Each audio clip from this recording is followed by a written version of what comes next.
Welcome to ప్రజానాడి news. వచ్చే ఎన్నికల్లో వైకాపాను గెలిపించాలని ఆంధ్రప్రదేశ్ మత్స్యశాఖ మంత్రి సీద్రి అప్పలరాజు ప్రజలకు విజ్ఞప్తి చేశారు. మందస మండలం బుడార్సింగి పంచాయతీ మరదమేక బుడార్సింగిలలో గౌడ సామాజిక భవనాన్ని నూతన బస్టాండ్ను మంత్రి అప్పలరాజు లాంఛనంగా ప్రారంభించారు.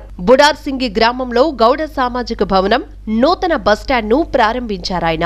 ఈ సందర్భంగా జరిగిన బహిరంగ సభలో మాట్లాడిన మంత్రి అప్పలరాజు మరదమేక గ్రామంలో సగం ఇళ్లను సీఎం జగన్మోహన్ రెడ్డి పునర్నిర్మించారని స్పష్టం చేశారు. ఇంటింటికి కుళాయిల కనెక్షన్లు వేశామని వెల్లడించారు. బుడార్సింగ్ పంచాయతీలో 90% అభివృద్ధి చేశామన్నారు. అమ్మఒడి, రైతు భరోసా తదితర ప్రభుత్వ సంక్షేమ పథకాలు అందించామన్నారు. తనను ఆశీర్వదించి వచ్చే ఎన్నికల్లో వైకాపాను అత్యధిక మెజారిటీతో గెలిపించాలని ప్రజలకు విజ్ఞప్తి చేశారు.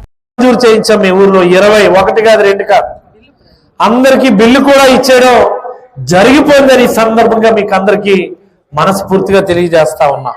మీ ఊరు మొత్తం కలిపితే ఎన్ని ఇళ్ళు ఉంటాయి? ఇక్కడ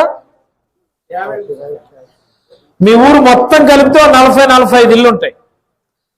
అందులో సగం ఇల్లు జగన్మోహన్ రెడ్డి గారే మళ్ళీ మీకు పునర్నిర్మించారని ఈ సందర్భంగా సగర్వంగా మీకు అందరికీ తెలియజేస్తా ఉన్నాను.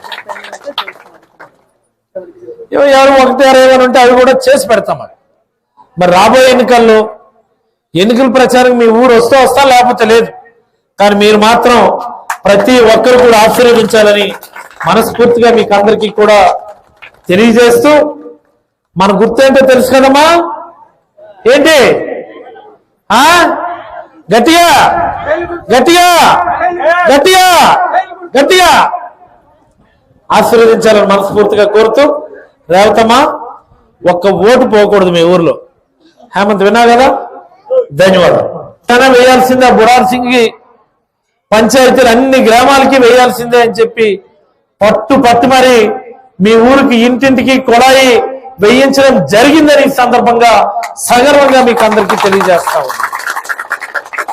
అలాగే ఈరోజు ఈ కమ్యూనిటీ హాల్ గడపకి వచ్చినప్పుడు మీ ఒక్క ఊరే రాలేదు. ఆ రోజు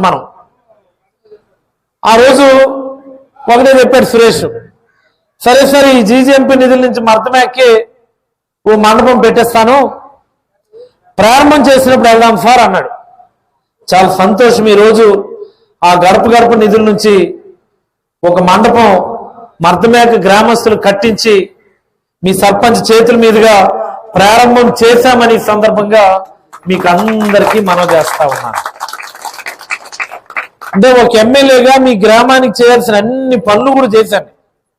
మీ ఇంటింటికి కూడా సంక్షేమ కింద అమ్మఒడి డబ్బులు ఇచ్చాం, డ్వాక్రా రుణమాఫీ ఆసరా డబ్బులు ఇచ్చాం, చేతి డబ్బులు మళ్ళీ 4వ విడత ఈ 3వ తేదీన ఎప్పుడు పడతాయి, 7వ తేదీన ఎప్పుడు పడతాయి, రైతు భరోసా డబ్బులు ఇచ్చాము, ముసలిళ్ళందరికీ 3000 రూపాయలు చొప్పున పెన్షన్ ఇస్తున్నాం.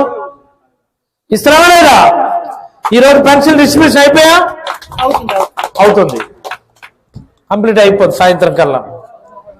మరి అలాగే మీ ఊరికి కావాల్సిన అభివృద్ధి పనులు, ఇంటింటి కుళాయి, ఓ ట్యాంకు, ఓ మండపం, ఓ రోడ్డు, ఆ చిన్న మొక్క కూడా పూర్తి చేస్తానని ఈ సందర్భంగా మీకు అందరికీ మనవి చేస్తూ, మరొక 40 రోజుల్లో ఎన్నికలు ఉన్నాయి. ఎన్ని రోజులు ఉన్నాయమ్మా?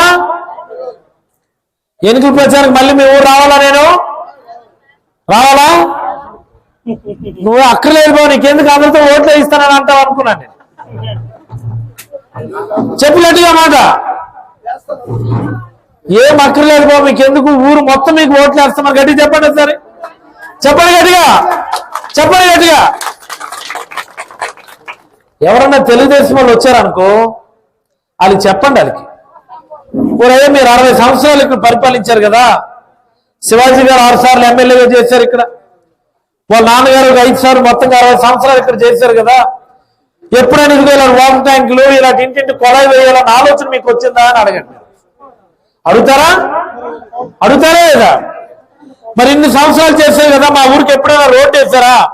దాపు వచ్చిన తర్వాత రోడ్డు వేసారు, చిన్న ముక్కుడు పోయింది, అది కూడా చేస్తానన్నాడు అని చెప్పండి. మరి చిన్న ఊరే 20 ఇళ్ళు మంజూరు చేయించాం మీ ఊరు.